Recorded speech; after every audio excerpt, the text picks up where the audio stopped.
Kështu duken rrugët e artareve në qarshinë e Shkupit. Qytetarët shohin nëpër vitrinat e dyqaneve, por mendohen dy herë për të blerë, me që çmimet e arit kanë kapur majat.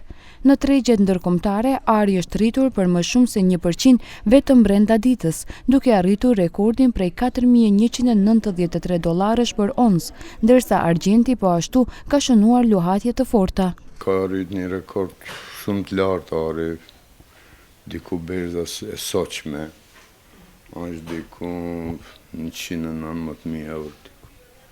Ajo si shkon në glob, ashtu edhe të nënë diku. Momentalisht sa është grami i arit në Maqedoni?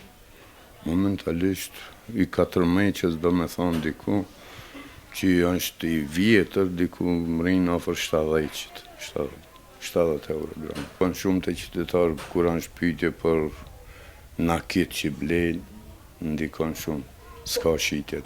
Çmimi, po normal, nuk është lirë shtret, është do me thonë, edhe shkën edhe ala ma shtret. Jam argjentar, do me thonë, e shofim klientët, nuk kanë mundësi me blej për shkak se është shtret, ka fillu me rritë shumë. Por si ndikon kjo tek blerësit? Gjithsesi njerëzit blejnë ma pak, se normal shumë shtreta. Se kam marrë lira, para 2-3 viteve edhe në Gjermani kam blej, janë konë 400 euro, 390. Tash janë bëhë 600-650. Normal që njeri nalët e koqit pak. Jo, nuk e di vesh kom dëgju që mjaft është shtrejt. A ju duken shtrejta çmimet? Po si duket janë.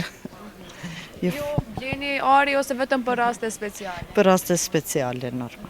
Në nivel global, ekspertët parashikojnë që ari mund të arrijë edhe $5.000 për onu deri në fund të vitit, nëse tensionet tregtare vazhdojnë dhe Banka Qendrore i mbaj normat e ulta të interesit. Analistët e Bloomberg theksojnë se arsyeja kryesore janë pritjet që Rezerva Federale e SBA-s do t'i ulë normat e interesit, gjë që zakonisht e rrit vlerën e metaleve të çmuara. Krahas arit, këtë vit kanë shënuar rritje edhe argjenti, platini dhe palladiumi.